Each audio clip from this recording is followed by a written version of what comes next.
The Gavroche in London was the first UK restaurant to earn 3 Michelin stars.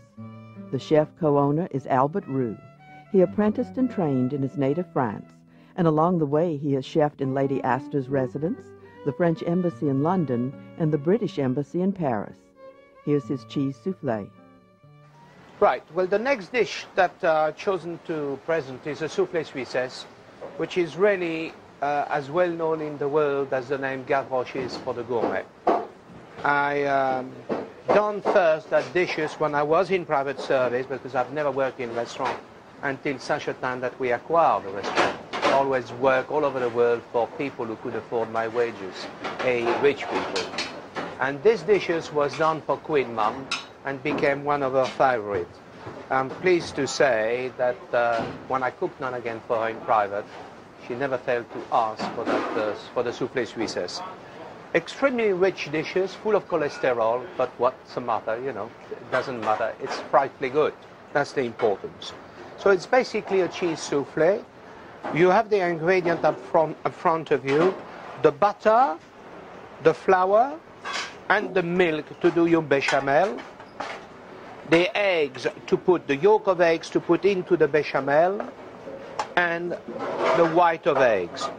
The cream, which will form the base of your souffle, and then the cheese, half of it on top and half of it into the bechamel. There's no secret about a souffle. It's not an act of God that it will rise. It's simply the mixing, and then the basic of the appareil has to be slightly warm and floppy. So here we go. First, you put your cream into the pan.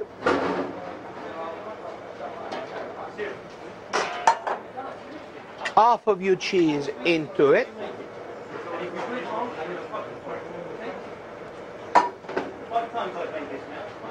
White of eggs into the machine. White of eggs into the machine. Somebody here? Cut.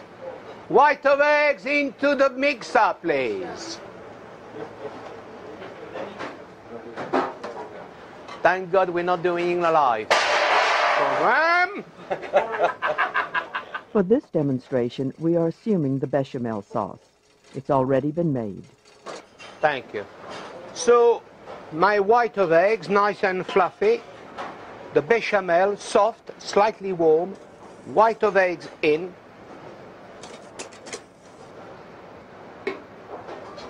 And there, do not bash it. Just lift it and take your time. Lift it.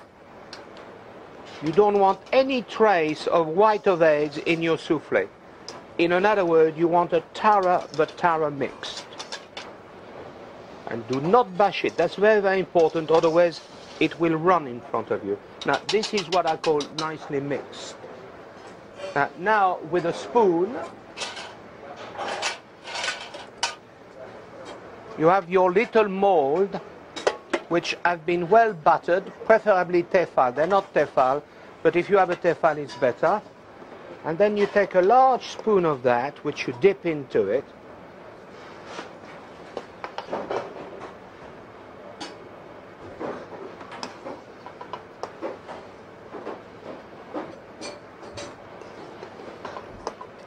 And that will go in the oven for about 3 to 4 minutes, no more. It will come back when it's got a nice little crust on it. The oven at about 250 or gas mark 6 or 7. So now the souffle are coming out, as you can see. They are not totally cooked, but they're starting to rise. So I've got my cream nice and hot, little grounded paper on it, pinch of salt, and then that's when the tricky bit comes in. You pick up and you dip in, and here they are. You can use another dish without an handle if you want. You can also, if you so wish, put it directly into a plate with the hot cream in it. After that, your cheese, which you kept, sprinkle on it, and take your time, and your souffle will not go down. And if it goes down, it will go up again when you put it on into the oven or under the salamander. You can either put it back in an oven for another 5 minutes until it melts or glaze, or if you have a salamander like we have here, you put it under the salamander to get a nice color. I'm going to pledge you one, but as I said, if I wanted to, I would have put my hot cream in there, dip my souffle into it, put the cheese and onto the salamander. So in other words, you can do them individually, which might be suiting better if you have 8 or 10 people at the table. Helps the service. Obviously, you get a faster action under the salamander, so that it is a nice and blonde. So here it comes. Now to me, this is absolutely perfect. So to dish it up, you pick up your little souffle, and obviously you get all the little bit of sauce around the edge. You make those little things, and there you are, ready to be eaten. Souffle Suisse.